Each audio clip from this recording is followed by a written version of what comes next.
자, 오늘은 이제 그 팔복에 관한 말씀, 못한 자는 복이 있다.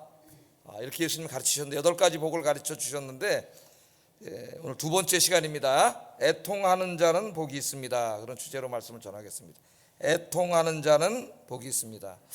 갈라디아서 5장에 보면은 하나님께서 항상 기뻐하라, 쉬지 말고 기도하라, 범사에 감사하라, 그리고 이것이 그리스도 예수 안에서 너희를 향하신 하나님의 뜻이니라, 이렇게 말씀을 하셨어요.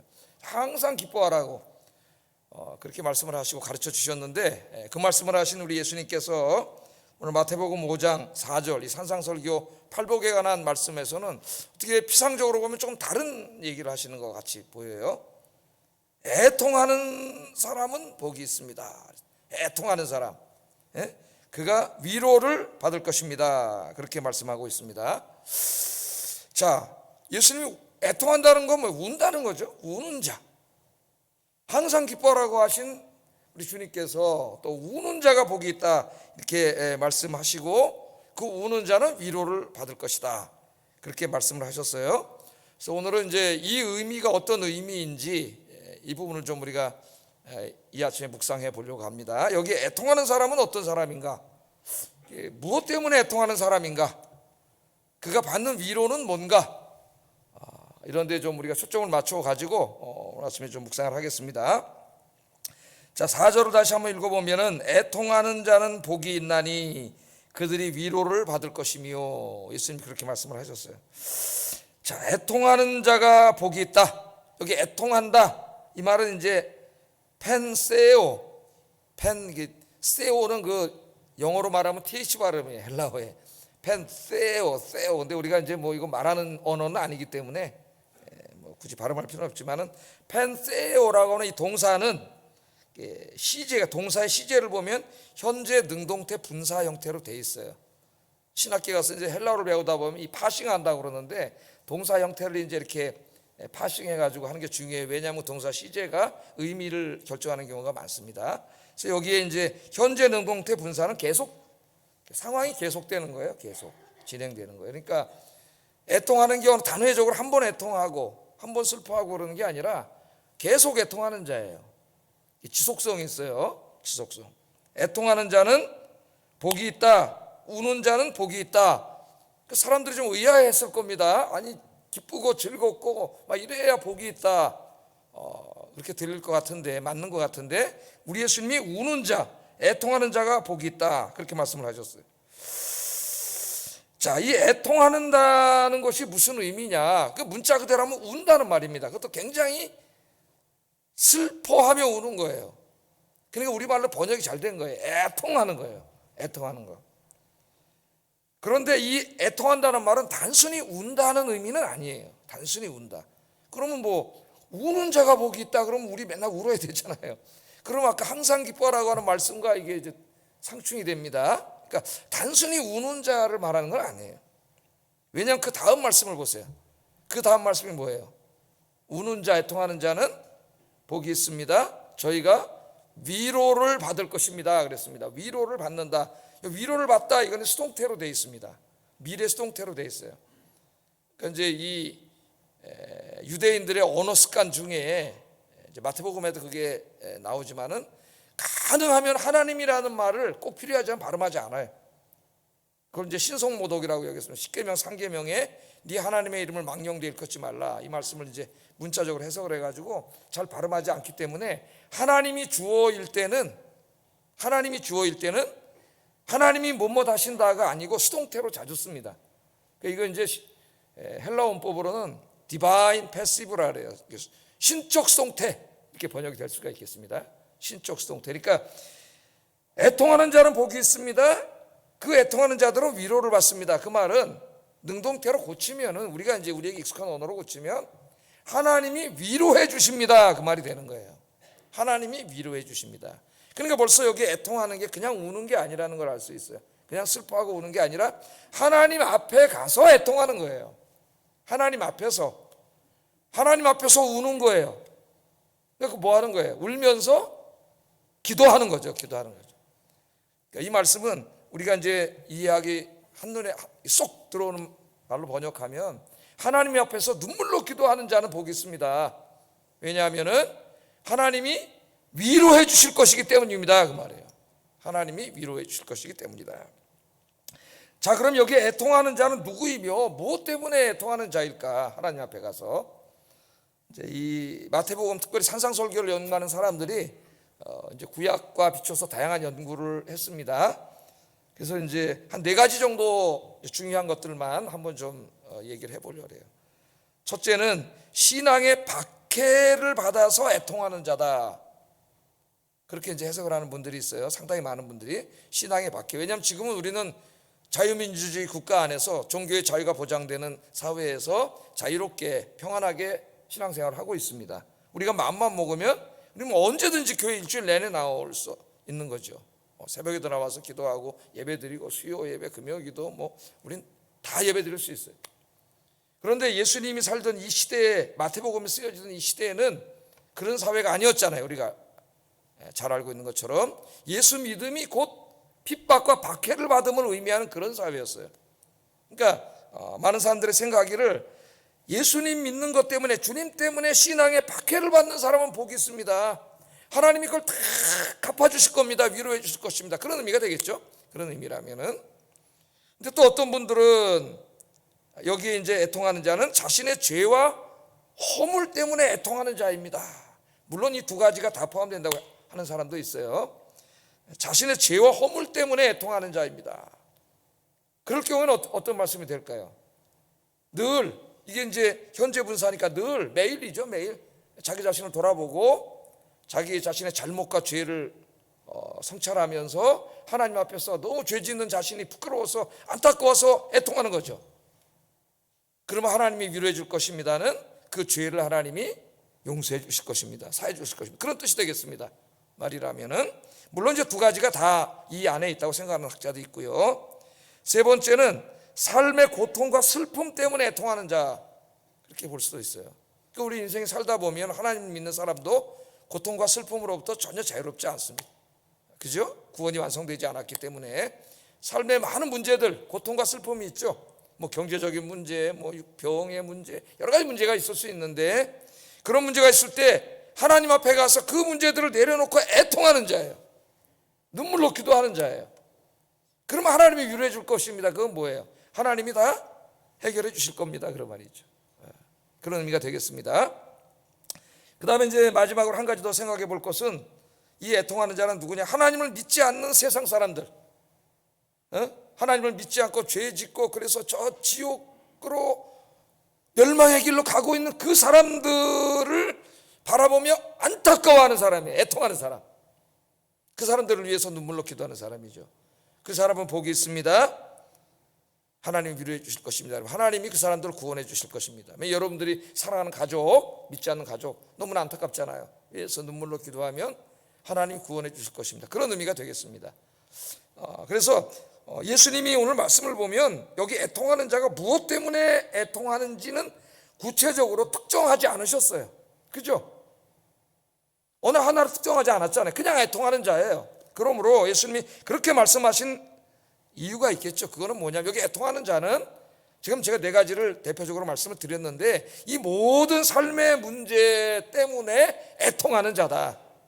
그렇게 우리가 받아들이면 되겠어요. 그러니까 어느 특정한 하나, 박해 때문에, 죄 때문에, 슬픔 때문에 이런 것이 아니고 이 모든 게 우리 삶의 문제 아닙니까? 이 모든 것 때문에 애통하는 자예요. 하나님 앞에 가서 울면서 기도하는 자는 복이 있다. 하나님이 위로해 주신다. 하나님이 그 눈물을 닦아주신다. 그 기도하는 거 다 하나님이 이루어 주신다. 그런 의미가 되겠습니다. 자, 그래서 첫째 여기 애통하는 자가 누구인가? 바로 이 삶의 모든 문제, 내 문제만이 아니라 내 조국과 민족과 이 세계 열방의 모든 사람들의 이런 안타까운 문제들을 끌어안고 하나님 앞에 가서 애통하는 자다.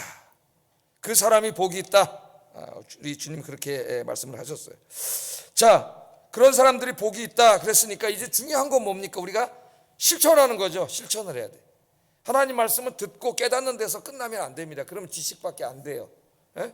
그런 사람들은 예수님을 믿지 않아도 성경을 연구하는 저 서양의 신학자들이 많은데 엄청난 지식을 가지고 있지만 예수님 믿지 않아요. 자, 지식이 되면 안 되고 이 예수님의 가르침은 어떻게 돼요? 내 머리로 깨닫고 이해한다면은 내 삶 속으로 실천해야 되죠. 실천하지 않으면 아무 의미가 없는 거예요. 실천하라고 가르친 거예요. 그래서 산상설교 마지막 부분에도 이 말씀대로 실천하지 않는 자는 어떻게 하나님 나라에 들어가지 못한다. 우리 첫 시간에 배웠죠? 실천이 중요합니다. 이걸 우리가 어떻게 실천할 거냐, 이걸 좀 한번 구체적으로 실천 사항을 좀 공부해보고 우리 남은 인생이 좀 하나님 앞에 가서 이런 문제들로 애통하는 삶이 됐으면 좋겠습니다. 첫째는 우리 그리스도인들은 자신의 죄의 문제, 자신의 잘못, 자신의 죄, 자신의 허물의 문제로 애통해야 된다. 애통해야 된다. 우리 21세기를 사는 현대인들은 자기 만족과 쾌락을 추구합니다. 요새 그 사람들을 보면 삶의 목표가 자기 행복, 자기 만족, 자기 쾌락이에요. 그래서 자신의 죄, 잘못 이런 것에 대해서 슬퍼하지도 않고 반성하지도 않습니다. 뭐 죄, 후회 뭐 이런 거 별로 좋아하지 않아요. 그리고 또 요새 이제 심리학자라고 하는 사람들도 이 사람들이 이제 뭐 신문에 컬럼도 쓰고 책도 쓰고 요새는 또 이제 매스컴에 나와서 이제 뭐 방송도 하고 이렇게 여러 가지를 하고 있던데, 이 사람들도 한 사람이 저지른 잘못을 그 사람 자신에게서 찾으려고 하기보다는 그 사람의 가정이나 좋지 않은 환경에서 찾으려 하는 사람들이 굉장히 많습니다. 대부분이 그렇게 하는 것 같아요. 물론 그 사람의 잘못에 대해서 조금 얘기하지만은 주 원인을 거기서 찾지 않아요. 그래서 그 사람들이 말해요. 예를 들어서 어떤 이제 한 젊은이가 잘못을 했다 그러면 이분들이 뭐라 하냐면은 네 잘못이 아니야. 네? 네. 네 잘못이 아니야 그래. 당신의 불우한 가정과 자라난 환경이 당신을 너를 그렇게 만들었을 뿐이야. 당신에게 충분한 사랑을 주지 못한 당신의 부모에게 책임이 있습니다. 그러니까 너무 죄책감 갖지 마세요. 이런 식으로 얘기를 많이 해요. 그래서 이 상담학자들이나 심리학자들 글이나 이런 거 보면은 우리나라 애들이 잘못된 건 다 엄마 책임이더라고. 결론이 보니까 엄마가 미숙했고 엄마가 잘못했어요. 엄마 아버지 책임이에요 다. 그래서 상당히 조심해야 돼요. 조심해야 됩니다. 내가 그런 분들에게 묻고 싶어요. 그렇게 주장하는 사람들에게. 자기가 지은 죄가 자기 잘못이 아니라면, 그것이 다 부모 탓이고 환경 탓이라면 거기에 무슨 후회와 반성이 있겠으며 무슨 치유와 교정이 있겠어요? 그 사람은 어떻게 새 사람으로 만들겠어요? 내 잘못이 아닌데, 내 자라난 환경이 불우해가지고, 내가 부모 잘못 만나가지고 내가 이렇게 됐지. 이게 무슨 내 잘못이야. 나도 좋은 환경 속에서 좋은 부모 만났으면 이렇게 안 됐을 거야. 그렇게 생각하게 만들어 놓는다면은 그 사람이 어떻게 새 사람이 되겠어요? 그 잘못을 어떻게 치유하겠어요? 그 사람에게 어떻게 후회와 반성이 있겠습니까, 여러분? 우리는 이러한 세상의 태도에 귀를 막고 예수님의 말씀에 귀를 기울여야 합니다. 예수님은요, 자기가 지은 죄와 악은 전적으로 자기 자신의 잘못이라고 말씀하셔요. 성경의 가르침입니다. 물론 미숙한 부모, 불우한 환경이 어느 정도는 영향을 미쳤을 수 있지만 잘못을 범하고 죄를 범한 것은 그가 스스로 선택한 것이고 전적인 자신의 책임입니다. 똑같은 불우한 상황 속에서, 불우한 환경 속에서 자랐으면서도 그 불우한 환경을 극복하고 잘된 사람, 정상적으로 선한 사람이 된 사람이 훨씬 더 많아요. 그런 사례 몇 개 끄집어다 갖다가 책에다 써놓고 다 그렇게 됐다고 얘기하는 것은 사실을 호도하는 거예요. 내가 잘못이 없는데 무슨 반성이 있고 무슨 치유가 있겠어요? 전적인 그 사람의 잘못이에요. 물론 환경이 어느 정도 사람에게 상당히 영향을 미칠 수 있습니다.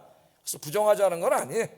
그래서 우리 아이들이 좋은 환경에서 자랄 수 있도록 우리가 좋은 부모가 되어주고 우리가 노력을 하는 건 중요하다고 생각을 해요. 그러나 그 사람이 행한 잘못은 전적이 그 사람의 책임이라는 것이 예수님의 가르침이에요.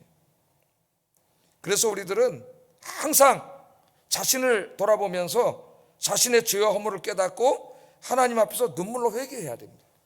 그런 사람이 복이 있다는 거예요.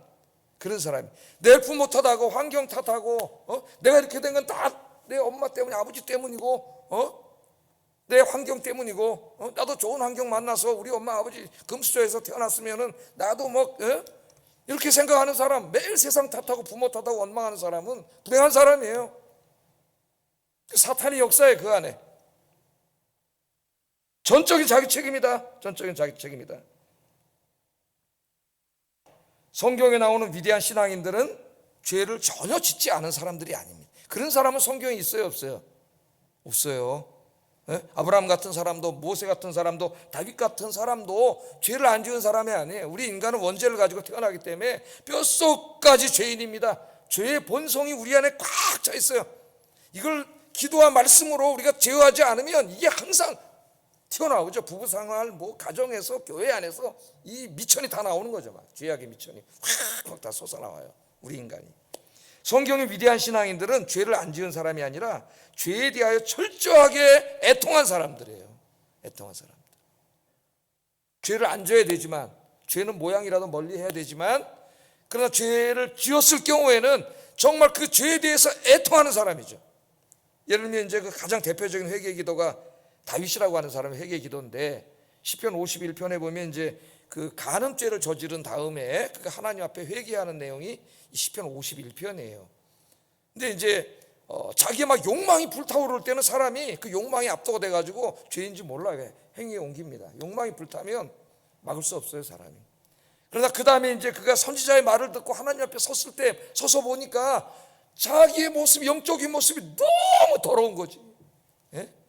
보세요. 시편 51편 1절 2절에 주의 인자를 따라 내게 은혜를 베푸시며 주의 많은 긍휼을 따라 내 죄악을 지워주소서. 나의 죄악을 맑게 씻으시며 나의 죄를 깨끗이 제하소서. 여기 뭐라 그래요? 나의 죄악을 맑게 씻어주세요. 내 죄를 깨끗하게 씻어주세요. 죄악의 욕망에 불타서 죄를 지을 때는 모릅니다.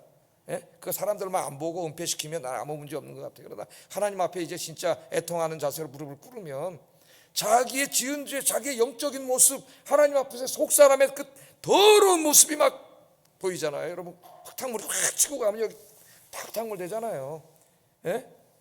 겉은 깨끗할지 몰라도 그 하나님이 보시는 영적인 모습이 더러우니까, 그게 보이니까 나를 빨갛게 씻어주세요.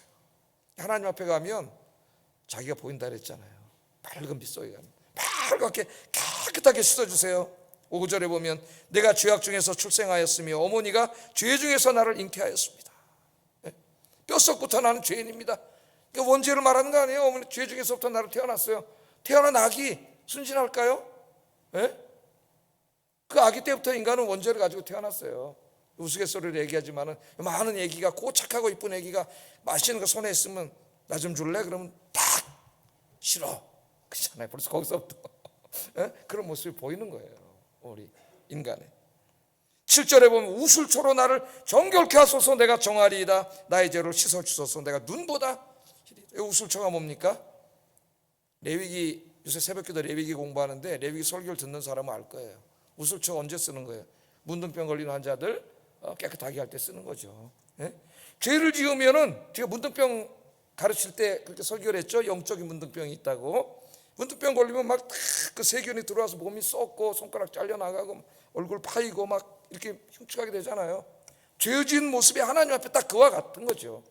그걸 생각하면서 우술초로 나를 정결하게 깨끗하게 씻어주세요 하는, 이 정말 뭐가 있어요? 애통하고 있지 않습니까? 자기가 지은 죄에 대해서 애통하고 철저하게 반성하고 그런 모습이 여기 나와요.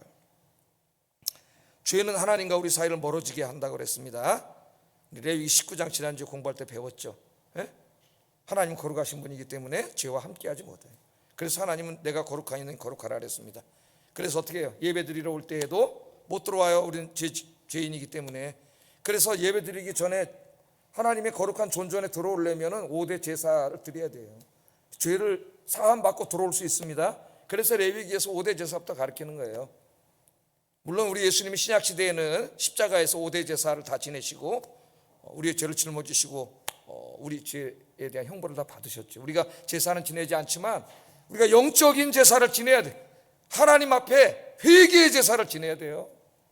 주일날 예배드리러 오기 전에 하나님 앞에 회개하고 와야 돼요. 지은 죄를. 거룩하신 하나님이 여기 계신 곳이에요. 죄짓고 회개하지 않는 자는 하나님이 그 사람과 함께하지 않습니다. 그 사람의 기도, 그 사람의 예배 다 헛것이에요. 받지 않으세요. 우리 이사야서 1장 59장에 죄는 너와 나 사이를 멀어지게 한다 그랬죠. 아무리 기도해도 응답하지 않는다 그랬어요. 왜? 내가 귀가 짧아서 듣지 못함도 아니고, 눈이 어두워서 보지 못함도 아니고, 팔이 짧아 귀가 어두워서 듣지 못함이 아니라 네 죄가 너와 나 사이를 멀어지게 했다고 그렇게 하나님 말씀하시지 않습니까? 그래서 이 하나님 앞에 나올 때 우리는 항상 자기 죄의 문제를 끌어안고 기도해야 돼요. 시편 51편 17절에 하나님께서 구하시는 제사는 상한 심령이라 하나님이여 상하고 통회하는 마음을 주께서 멸시하지 아니하시리이다. 나중에 이제 구약시대에 보면 제사가 형식화돼 가지고 죄를 짓고 회개는 안 해. 근데 벌 받을까 봐 무서우니까 그냥 제사는 지내, 형식적으로. 그래서 나온 말씀이에요. 하나님께서 구하시는 제사는 너의 상한 심령이라. 구약이나 신약이나 마찬가지. 동물 제사가 우리의 죄를 용서해 줍니까? 하나님 앞에 통회하는 마음이죠. 죄에 대해 통회하는 마음. 우리가 이렇게 하나님 앞에 회개하면 하나님이 다 사해 주신다. 깨끗하게 해주신다. 약속이 있습니다. 요한일서 1장 9절 한번 읽어봅니다. 시작. 우리 죄를 사하시며 우리를 모든 불의에서 깨끗하게 하실 것이요. 여러분, 주님 앞에 우리는 애통하는 자가 되어야 됩니다. 매일매일이라 그랬어요. 매일매일 잠자리에 드시기 전에 한 3분 5분이라도 누워서 하루를 돌아보시면서 내가 오늘 하나님 앞에 잘못한 게 있는지, 사람들과의 관계에서 남을 미워하고 싸우고 욕하고 가슴 아프게 한마디 확 질러놓고 뭐 이런 짓을 많이 하잖아요. 우리가 거짓말하고 속이고 이런 거 했는지 철저하게 하루하루 하나님 앞에 애통하면서 깨끗하게 그렇게 사시면은 얼마나 멋있는 사람이 되겠어요. 얼마나 하나님 앞에 사람 앞에 근사한 사람이 되겠습니까? 우리 아윤교 성도들이 그렇게 되기를 주의 이름으로 축복합니다. 자, 두 번째 애통하는 자는 뭘 위해서 애통하는 자냐? 자신의 삶의 고통과 슬픔 때문에 하나님께 눈물로 기도하는 사람입니다. 자, 우리가 하나님의 구원받은 하나님의 자녀가 되었다고 해서 고통과 슬픔으로부터 완전히 자유로운 건 아니에요. 아직 구원이 이루어지지 않았습니다. 우리 예수님이 재림하실 때 구원이 완전히 이루어져요. 그때는 고통과 슬픔이 없어요, 이 세상에. 그러나 그때까지는 여전히 고통과 슬픔이 우리 삶 속에 존재하고 우리도 거기서 완전히 자유롭지 않아요. 하나님은 때로는 그것들을 허락하심으로 하나님의 선하신 뜻을 이루어 가기도 하십니다. 그런데 믿지 않는 사람들은 이 극심한 고통과 슬픔이 몰려오면 견디지 못해요. 넘어져, 좌절하고 쓰러지고. 우리 동네 여기 마포대교가 있는데 저기가 많은 사람들이 가는 곳이잖아요. 스스로 목숨을 끊거나 절망하는 거죠. 그런데 우리 그리스도인들에게도 고통과 슬픔이 올 수 있지만 우리에겐 절망은 없다. 왜 절망이 없을까요? 하나님이 살아계시기 때문에. 할렐루야. 하나님 앞에 가서 애통하면 되는 거예요. 모두에게 절망이 없는 게 아니라 하나님 앞에 가서 애통하는 사람에게는 절망이 없어요. 그럼 하나님이 그 문제를 해결해 주세요. 하나님은 어떤 하나님이세요? 아까 신앙 고백 어떻게 했어요, 우리가? 전능하사 천지를 만드신 하나님 아버지를 내가 믿습니다. 좀 정리해서 말하면 나는 믿습니다. 하나님을 믿습니다. 그런데 그 하나님 어떤 분이에요? 전능하사 이 우주를 창조하신 전능하신, 그러니까 불가능이 없으신 하나님인데 그 하나님이 나의 아빠임을 믿습니다. 이렇게 고백을 한 거예요. 그러니까 엄청난 고백을 한 거라 그랬잖아요, 제가. 그 고백 속에서 이미 교회 안 다니는 사람과 세계관에 큰 차이가 나요. 저 사람들은 우주 만물이 우연히 생겼다고 생각하는 사람들이에요. 물질은 영원하고 우연히 생겼다. 빅뱅을 주장하고 진화를 주장하는 사람들. 그러나 우리는 누가? 하나님이 다 창조하셨다. 이 고백을 하는 순간 우리는 과학이라는 과학자들이 가르치는 모든 과학적 지식을 부정하는 거예요. 그 고백이 그냥 나오는 고백이 아니에요. 엄청난 고백을 이미 한 거예요. 그 하나님, 전능하신 하나님, 그 하나님 앞에 애통하면 하나님 우리의 슬픔과 고통을 해결해 주십니다. 그게 오늘 예수님의 가르침이에요. 여러분, 저 구약에 보면 그런 사람들의 이야기가 많이 나오죠. 한나는 아이가 없었습니다. 그래서 남편의 두 번째 부인인 브닌나에게 고통을 당했죠. 조롱하고 모욕하고 막 한나만 있으면 애 안고 다니면서 앞에서 보여주고 그러면 얼마나 못 사는 거죠, 한 여인으로서. 그때 한나가 어떻게 했어요? 남편을 원망했습니까? 브닌나를 원망했습니까? 우리는 보통 그렇게 하죠. 그러나 한나는 그렇게 하지 않았어요. 여기 답이 있습니다. 인생에. 한나는 하나님 앞에 가서 울었어요. 사무엘상 1장 10절 읽어보겠습니다. 시작. 여호와께 기도하고 통곡하여. 예? 보통 우리 원망하잖아. 남편 원망하고 저 부인 나 원망하고. 예? 그런데 한나는 사람을 원망하고 환경 탓하고 그러지 않고 하나님 앞에 가서 통곡, 이게 애통한 거예요. 그랬더니 하나님이 사무엘 같은 아들을 주셨고 삼남이녀를 더 주셨습니다. 하나님 위로해 주신 거지. 히스기야 같은 사람 왕이었지만 병에 걸렸어. 이사야 선지자, 하나님이 위대한 선지자가 와서 하는 말, 당신은 죽습니다. 그 병에서 낫지 못합니다. 죽습니다. 침상에서. 얼마나 절망이 몰려왔겠습니까? 의사가 해도 절망이 올라올 텐데 하나님의 선지자가 얘기를 했는데, 예? 절망이지. 그냥 다리가 확 풀릴 거예요. 절망할 거예요. 그런데 히스기야는 어떻게 했어요? 그렇게 하지 않고 하나님 앞에 가서 애통했죠. 애통. 그랬더니 하나님이 생명을 15년이나 연장시켜 주셨어요. 이사야 38장 14절 16절에 보면 나는 제비같이 학같이 지적이며 비둘기같이 슬피 울며 새처럼 슬피 울었다는 거야. 예? 내 눈이 쇠하도록 악망합니다. 원하건대 나를 치료하여 살려주세요. 울면서. 죽는 사람이 무슨 기도하겠어요? 살려주세요 하나님, 그러면서 울은 거지. 예. 그때 살려주셨죠. 다윗 같은 사람은, 예? 다윗은 정말 하나님이 엄청나게 사랑한 사람인데 내 마음에 가장 합한 자라 그랬으니까요. 그런데 다윗만큼 고난이 많은 사람도 없어요, 그 인생 속에. 근데 다윗이 모든 고난을 이겨내고 하나님 앞에 위대한 신앙인으로 설 수 있었던 비결은 그가 기도하는 사람이기 때문입니다. 하나님 앞에 가서 애통하는 사람이에요. 시편을 읽어보면 다윗이 울면서 기도한 내용이 여러 번 나와요. 시편 6편 6절, 내가 탄식함으로 피곤하여 밤마다 눈물로 내 침상을 띄우며 내 요를 적셨습니다. 이거는 이제 막 병들었을 때죠. 뼈가 쑤셨다 그랬으니까 뭐 지금같이 진통제 좋은 게 있는 세대도 아닌데 얼마나 고통스럽겠어.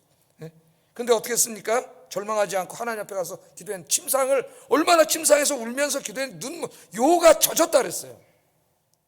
요를 적실 정도로 울었어요. 그랬더니 하나님이 다 치료하시고, 구원해 주셨잖아요. 또 39편 12절에도 여호와여 나의 기도를 들으시며 나의 부르짖음을 귀를 기울이소서. 내가 눈물 흘릴 때에 잠잠하지 마옵소서. 그러니까 힘들고 어려울 때마다 하나님 앞에 가서 애통한 사람이에요.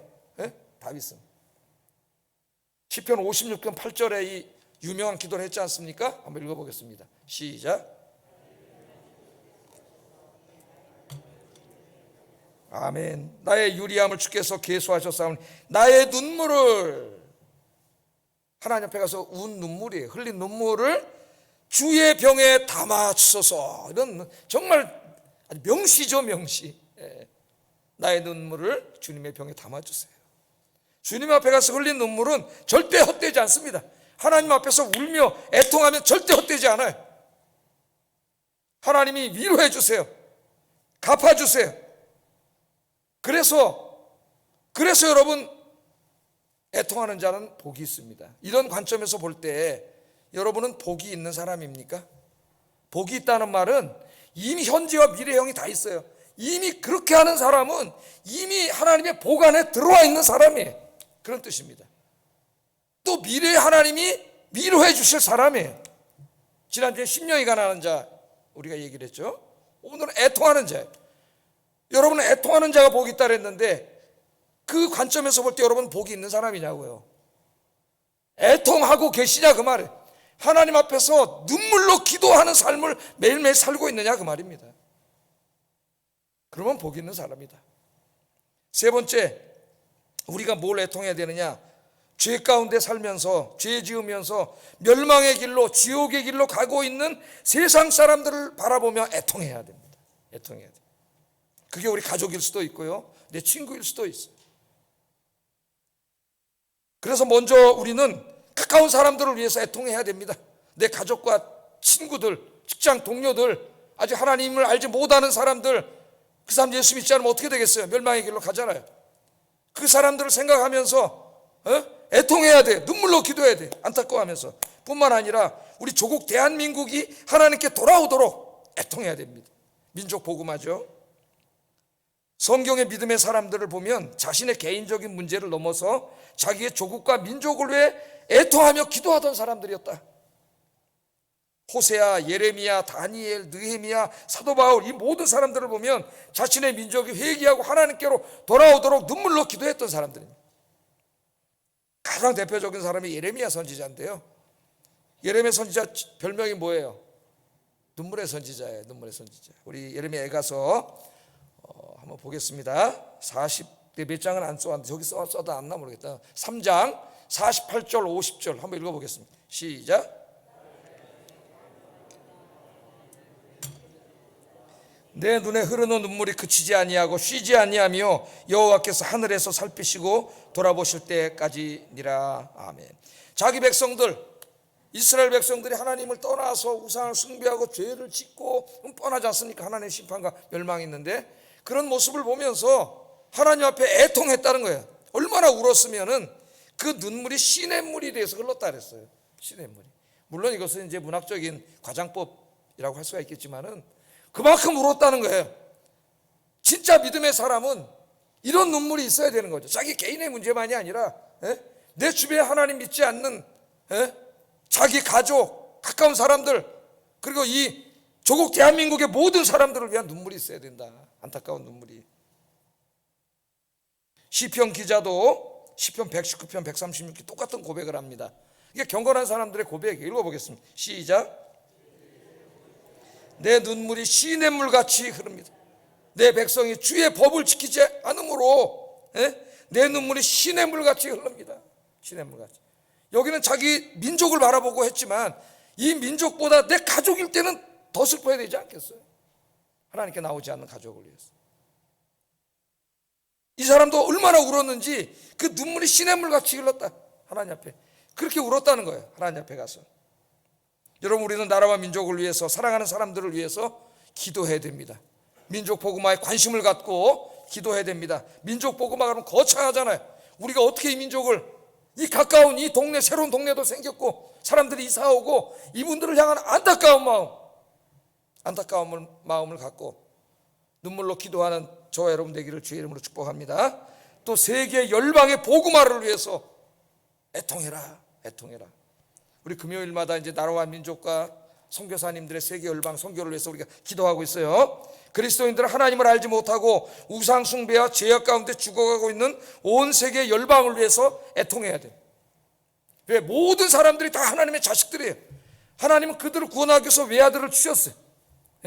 그 한 사람이 어느 나라 어느 민족에게선지 돌아오면은 하늘에서는 큰 잔치가 열리고 하나님이 기뻐하세요. 많은 선교사님들이 우리가 갈 수 없기 때문에 그들이 나가셨습니다. 우리는 기도로 또 재정으로 후원하면서 그러면 같이 선교에 참여하는 거예요. 그래서 여러분이 선교헌금도 내고 금요일 날은 선교사님들을 위해서 기도도 하고 온 세계 열방이 하나님께 돌아오도록 우리가 애통해야 되고요. 또한 공산권에서, 이슬람권에서, 힌두교권에서 여러 형태의 박해 지역에서 주님 때문에 박해받고 있는 우리 그리스도인 형제 자매들을 위해서 애통해야 됩니다. 여러분, 그 구글에서 이렇게 박해 지도를 보면, 선교 박해 지도를 찾아보면은 그 적도를 중심으로 해서 이슬람 지역, 힌두교, 불교권 이 나라에 박해받은 극심한 박해 지역이 있어요. 공산권 이런데 한 2억 명 정도가 지금 극심한 박해 속에서 신앙생활을 하고 있다는 거 알아요. 지금 이 시간에도 비행기 타고 한 10시간만 가면은 그 사람들은 지금 목숨을 걸고 신앙생활을 하고 있어요. 우린 너무나 편안해서 그냥 그나마도 신앙생활 제대로 하지 않는데 그 가운데 목숨을 걸고 신앙생활을 하고 있어요. 그 사람들도 평안한 가운데 주님을 섬길 수 있도록 애통하라고 주님 말씀하세요. 애통하라고. 그래서 우리의 기도는 이처럼 폭이 넓어야 돼. 중복이 돼, 폭이. 그 다음에 마지막으로 이 세상의 고통과 슬픔 가운데 있는 사람들을 위해서 우리가 애통해야 됩니다. 특별히 그리스도인들은 우리 주변에 있는, 우리 교회 공동체 안에 있는 슬픔과 고통 가운데 있는 분들 생각하고, 자기 일처럼 생각하고 안타까운 마음으로 눈물로 기도해야 되죠. 특별히 정신적으로, 육체적으로 병들고 또 경제적으로 너무 힘든 분들이 공동체 안에도 있어요. 우리가 금요일 날 환자들을 위해서 기도하는데 그들을 나처럼 생각하고 정말 애통하라 그랬어요. 안타까운 마음으로 하나님 앞에 그들의 치유를 위해서 기도해야 된다. 뿐만 아니라 세계 열방 가운데 전쟁과 자연재해, 질병과 가난으로 인해 고통당하고 있는 분들을 위해서 애통하라고 말씀하셔요. 지진으로 고통당하고 있는 튀르키예 사람들을 위해서, 또 저 시리아 사람들, 전쟁으로 고통받고 있는 우크라이나 사람들을 위하여, 또 기아와 질병으로 고통당하고 있는 아프리카 동남아의 가난하고 병든 사람, 특별히 우리 저 북한 동포들을 위해서, 저 공산주의자들의 압제하에서 씨름하고 있는 북한 동포들을 위해서 애통하며 기도해야 된다. 그런 사람은 복이 있다. 여러분이 그렇게 하고 있다면 이미 복 안에 들어와 있는 사람, 하나님이 기뻐하시는 사람이란 얘기예요. 하나님의 위로가 있습니다. 하나님의 위로가. 4절 하반절에 보면 그들이 위로를 받을 것이며 그랬어요. 애통하는 자는 복이 있는데 하나님이 어떤 복을 주시느냐? 위로해 주신다는 거예요. 위로해 주신다. 하나님 앞에 가서 울면 무엇 때문에 울었든지 하나님이 그 눈물을 닦아주셔요. 시편 30편 11절 한번 읽어봅니다. 시작. 나의 베옷을 벗기고 기쁨으로 띠띠우셨나이다. 나의 슬픔이 변하여 뭐가 되게 하셨어요? 춤이.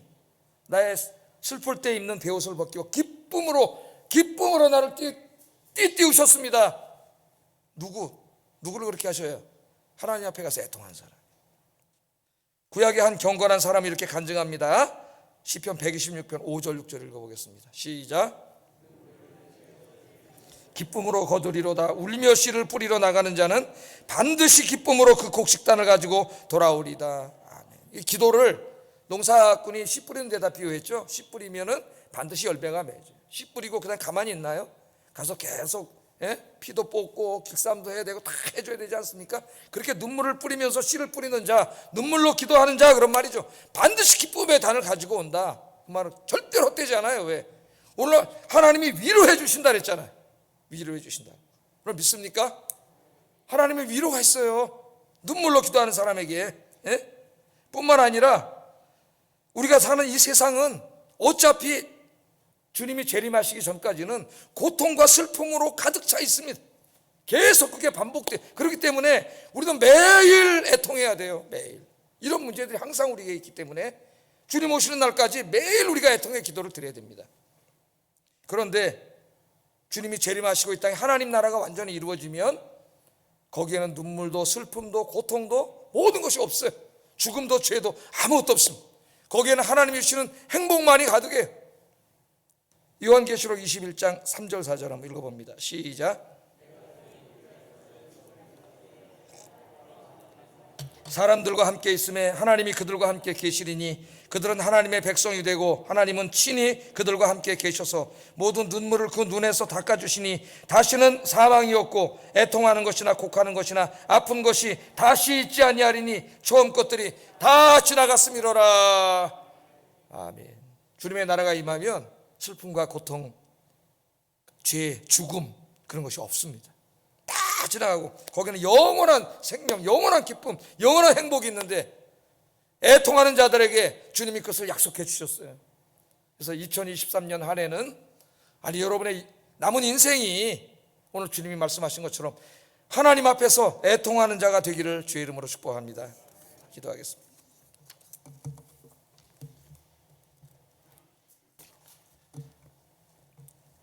자, 우리 기도합니다. 나의 죄와 나의 삶의 고통과 슬픔에 대하여 애통하며 기도하게 하소서. 두 번째, 민족 복음화와 세계 복음화를 위하여 이슬람, 힌두교 공산권에서 박해받고 있는 그리스도인들을 위하여 애통하며 기도하게 하소서. 세 번째, 전쟁과 자연재해, 기아와 질병으로 고통당하고 있는 우크라이나, 튀르키예, 시리아 그리고 제3세계 사람들을 위하여 애통하게 하소서. 불쌍히 여기고 안타까운 마음을 갖게 하시고 기도하게 하소서. 기도하겠습니다. 사랑하신 아버지 하나님, 애통하는 자가 복이 있다. 저희는 하나님의 위로를 받을 것이다. 우리 예수님이 그렇게 가르치셨습니다. 아버지 하나님, 오늘부터 애통하는 자가 되게 하여 주시옵소서. 나의 죄와 허물과 잘못을 끌어안고 하나님 앞에서 애통하는 자가 되게 하시고, 나의 고통과 슬픔과 인생의 모든 문제들이 닥쳤을 때 좌절하는 자가 아니라 하나님 앞에서 눈물로 기도하는 자가 되게 하여 주시옵소서. 뿐만 아니라 나의 개인의 문제를 넘어서서 나의 가족과 나의 이웃들과 내 조국과 민족을 끌어안고 민족이 주님 앞에 돌아올 수 있도록 주님 앞에 애통하는 자가 되도록 하나님께서 인도해 주시옵소서.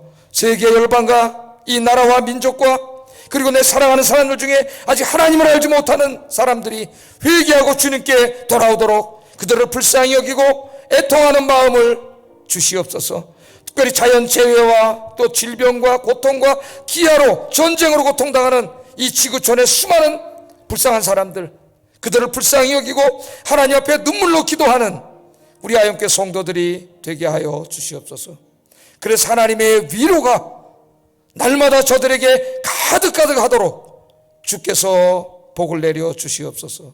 예수님 이름으로 기도드립니다. 아멘.